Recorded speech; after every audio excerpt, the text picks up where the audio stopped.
for coming. We are going to start this bed turning, and just a little note to tell you what a bed turning is. It's a show of antique quilts, and I'll tell you a little bit about each quilt and read you whatever information I have on each quilt. And as I talk about each quilt, it will be folded and put down towards the end of the bed, and then we'll go on to the next one. Okay, so the first one I'm going to talk about, our first quilt here, this mint green. I kind of wonder if at one time it was a darker green and it's sort of faded to a mint, but this quilt is owned by Pat Swartzbaugh, and it was made by her grandmother about 100 years ago. And Pat says that obviously this was a utilitarian quilt because it was used daily by her family during a time where you just used your quilts. And she said that every piece of fabric was probably put in it that had been taken from some other piece of clothing or feed sack.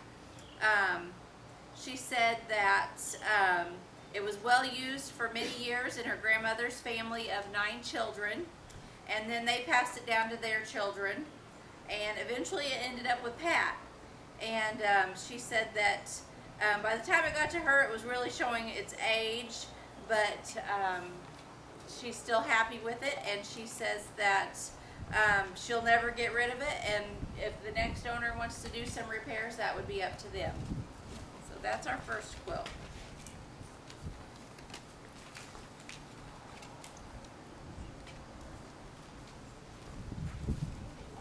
Yeah, this one's heavy. This is a crazy quilt.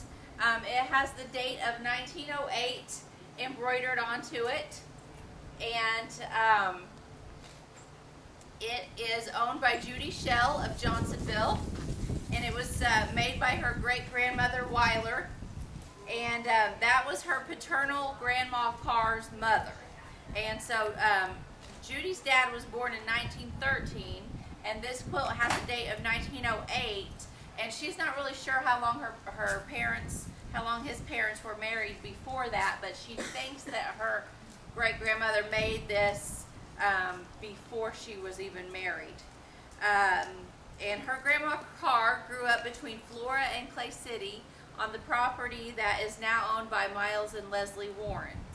And the quilt is made of old suiting and old silks and velvets, and it's more of a square quilt than rectangular. And some of the fabrics are very fragile and have started deteriorating. Of course, it is all hand sewn, and it is backed with flannel. It has a lot of very interesting different embroidery stitches on it, and I think it's in great shape for being 112 years old. I do too. Look how they just need a little bit more, so she put that on. Yep, that was probably from Isn't that somebody's cool? shirt. Yes, that's what's happened there. That's what makes them treasures to me.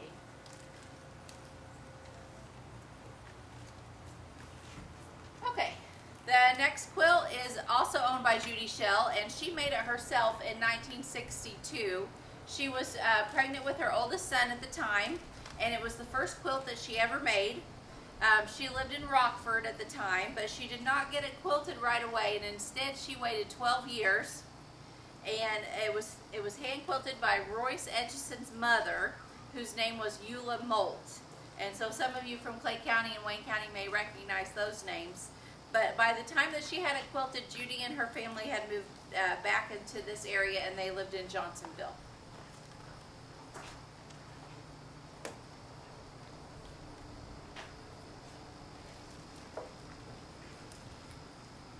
Okay, this blue embroidered quilt here is also owned by Judy Shell, and it belonged to her maternal grandmother, Effa Bratton. And Effa and Philip Bratton lived on the same property that Judy and her husband now live on. And Effa was a school teacher, and she taught in a one-room schoolhouse when she was a younger woman. And the name of that school was Garfield School, and the location of that school is near 161 right now. So if you're from that area, you might be familiar with that. Effa was born in 1888, and she lived to be in her late 80s. And everyone loved Effa, and she was known to be a very sweet Christian lady.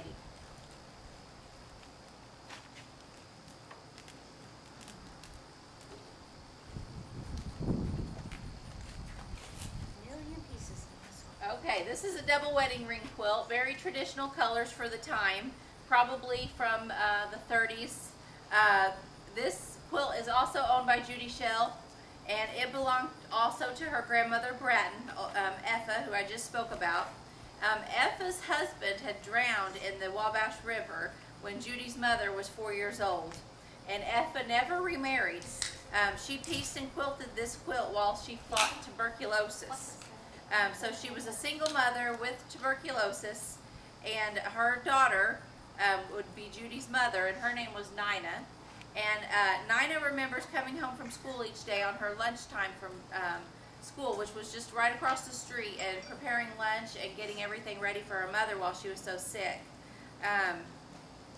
Effa eventually recovered from the tuberculosis and continued to be a strong, hardworking single mother.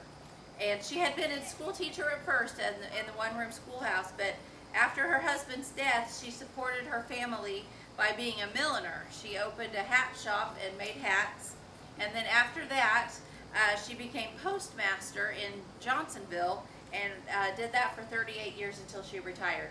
So she was a very strong, very talented woman who lived long past her tuberculosis.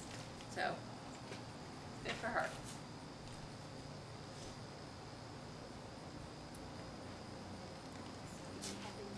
Yeah, this one's very heavy. So this quilt is owned by Berdella McGrew, and it was pieced and quilted by her mother, Catherine Aldridge. And the quilt top is made of polyester knit or double knit. So this is not like the others, which is all cotton. This is polyester. It's got some weight to it. The back is cotton. She quilted it on her home domestic machine, and I believe that Berdella still has that same sewing machine and uses it. It is a very heavy, very warm quilt. Catherine had 3 daughters, and she made each of them a quilt, and then she assigned each quilt a number, and then at Christmas the 3 daughters got to draw a number, and that's what quilt they ended up with. So this one belongs to Berdella. I thought we had a full. Oh, This is pretty. Okay, so here's a 9-patch quilt. This is owned by Judy Connard of Sisney. It was handmade in the 1950s by May Carter, who was Judy's mother. It was made from scraps of fabric from homemade clothing. Judy and her sisters can still name the blouse or the skirt or the item of clothing that each block of this quilt was made from. And most of those were from gathered skirts and long sleeve button front shirts. There's some really cute prints in that quilt if you wanted to take a closer look in a few minutes when we put the bed back together. Okay, so here's another double wedding ring quilt. This quilt is owned by Kim Miller of Fairfield. This is her Grandma Mary's wedding ring quilt. It was made by Kim's Grandma Mary Snodsmith's Chambliss, originally from the Harmony area. She married her husband Quentin when he was home on leave from World War II, and she may have made this quilt while he was overseas. Grandma Mary passed away in 2000, and Kim Miller is honored to be the keeper of this family heirloom. So I love the double wedding ring with the pink background.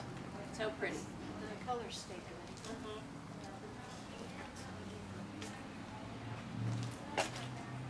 Okay, this quilt belongs to Kim Miller as well. It is referred to as Mom Mental's navy and white quilt.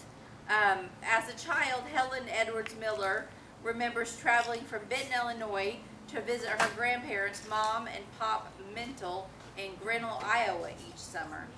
After Mom Mental's passing, a box was mailed to Benton to her daughter, Norma Edwards, and in the box was this quilt top. It was made by Mom Mental, and Helen was allowed to keep the quilt top. The quilt was stored, saving a piece of family history from 1957 until 2017.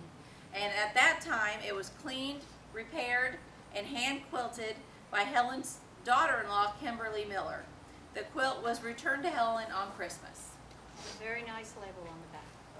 A lot of history there. So speaking of labels on quilts, that's the one thing that we can learn from a bed turning like this, is I have very little information given to me by the owners of these quilts. But as quilters, if you are a quilter in the group, a great thing to remember is to always put a label on the back of your quilt. Someday in the future, whoever owns that quilt will appreciate it. It will. Okay, this quilt here is owned by Georgia Piercy. This was her baby blanket. It was made by her grandmother, Victoria Wellen. She was a farmer's wife, and she made good use of feed sacks that she bought with flour, sugar, and other staples in them. She made clothes and quilts with the feed sack material. This is a pre-printed material that she made into a quilt and then hand quilted it for Georgia in 1957.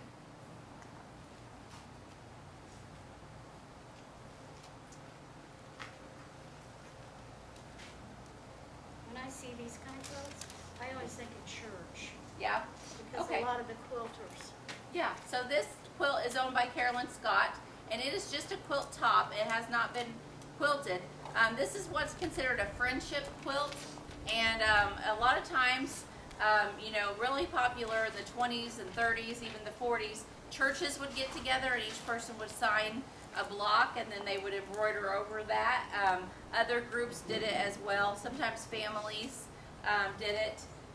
This particular one is Carolyn Scott's, and she thinks that the maker of this quilt was her great-grandmother, Bertha Meisenheimer. Bertha was born in 1881, and she died in 1966. Bertha's daughter was Dorothea Meisenheimer Thompson, and she was born in 1905 and died in 2002. Dorothea gave this quilt to Carolyn's mother, Carrie Thompson, and Carrie thinks that this quilt may have been made around 1951. It is thought that each person made their own block and then embroidered their name on it, and then someone else took the blocks and put the whole thing together. So there's probably a lot of names on there Yes, that I like people this. from this area would recognize. This quilt is owned by Georgia Piercy, and it was her baby blanket. It was made in 1957. It was made from a pre-printed panel that Georgia's maternal grandmother, Victoria Wellen, painted and put binding on. So that was a panel that she painted, and it has held up through all these years like that. She was a farmer's wife whose family originated in Lower Germany. And one of Georgia's fondest memories was coloring dozens of Easter eggs with her. And she started doing this when Georgia was around 10 years old. And that's about the time that Georgia found out a little bit more information about the Easter Bunny. They used egg dye to color the eggs, and they put a vinegar rag around the egg and used an eyedropper to make them look psychedelic. So this brings back good memories for Georgia of her grandmother. We're gonna do.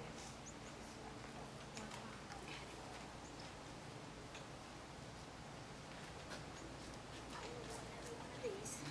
Yeah, okay, so this quilt is owned by Carolyn Scott, and it is also a friendship quilt.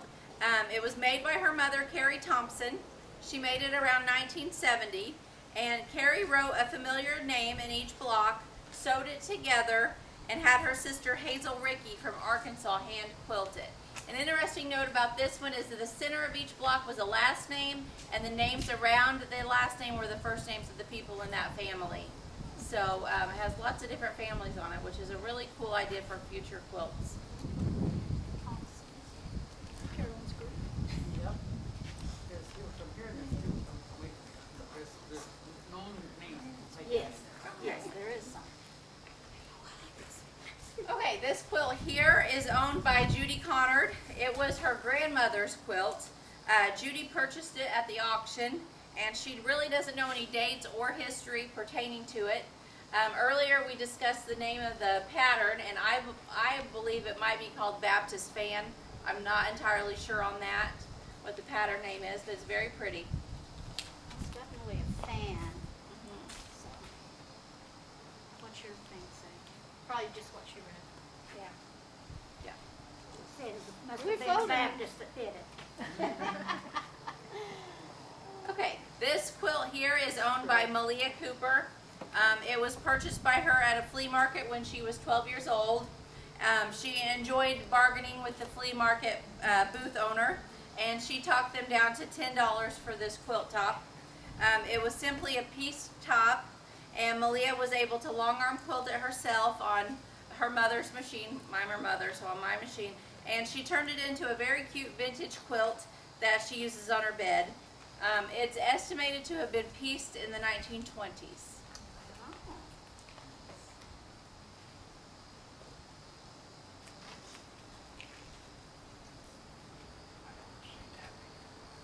Okay, this double wedding ring quilt is owned by Martha Pierce. It was given to her in 1968 as a wedding present from her great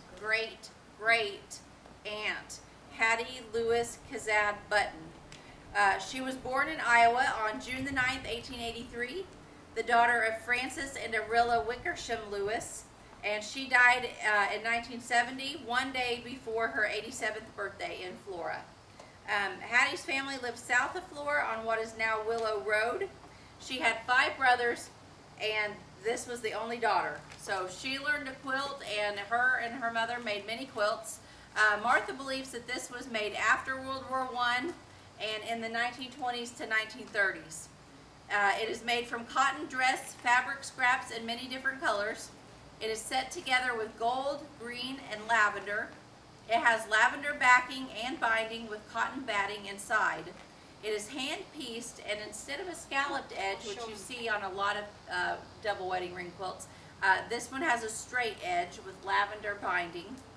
The hand quilting stitches are very small and close together, and this shows that she was an experienced quilter. Martha visited her in the 1950s, and she had this quilt on a 3/4 bed in her spare room where Martha slept. She had her quilting frame there also, and she quilted for other people. She taught Martha how to embroider and gave her a wooden cigar box full of thread and needles. Martha has her quilting frame made of poplar, and Martha still uses part of it today. The quilting designs were made of cardboard for hand quilting, and Martha has them as well. Very pretty. Interesting color choices, but a beautiful quilt. Yeah. Very different. No, Right. that one goes clear down, we can't get it out of there, we just have to show both sides. Yeah. This quilt has 2 sides. We'll show you both of them. This is a yo-yo quilt owned by John Baylor of Flora. It was made by Rachel Ullum. John believes that Rachel and her mother made this yo-yo quilt. It is all hand sewn together. Rachel was an interesting woman. She was born in 1915 and she died in 2004. She was a very educated woman and held a master's degree in home economics from the University of Illinois. In fact, she had even pursued her doctorate degree and wrote on angel food cakes. She made the best angel food cakes around, from what I've heard. And John recently took this quilt to Pervalon Wilkin, and she repaired it for him. In some places, the thread holding the yo-yos had fallen apart. So this quilt is very fragile and a true heirloom. So lots of different yo-yos. This quilt had to have taken hours and hours and hours to make. We'll flip it over so you can see this side as well. It has more of a texture to it. Very fragile, very beautiful. Okay. Next one. Okay, this quilt is also owned by John Baylor. It is in excellent shape other than a few discolorations. It is all hand sewn and is estimated to have been made sometime during the 30s or 40s. It was made by Rachel Ullum of Clay City. I think I might have said earlier of Flora, but she is of Clay City. Rachel was married to Vansel, and they lived on a farm.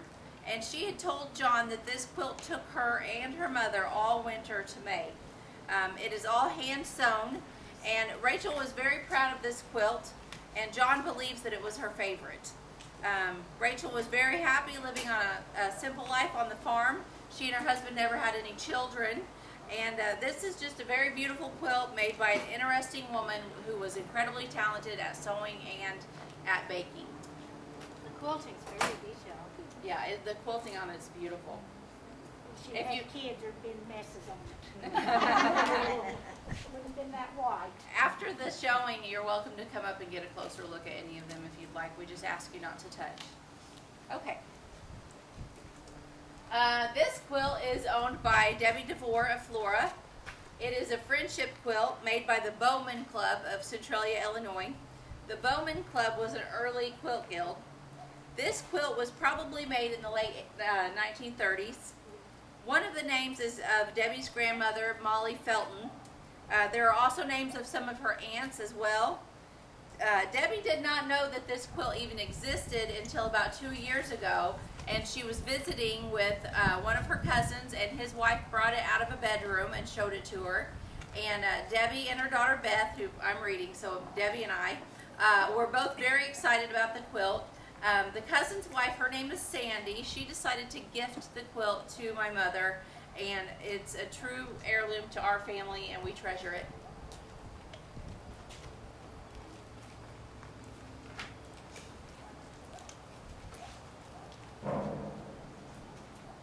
Okay, this quilt is owned by me, Beth Cooper. It is a Dresden plate pattern.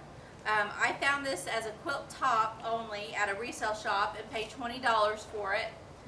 It's estimated to be from the 1930s. Some of the fabrics, not all of them, but some are from feed sacks. And rather than to keep it simply as a quilt top, I decided to have it long arm quilted.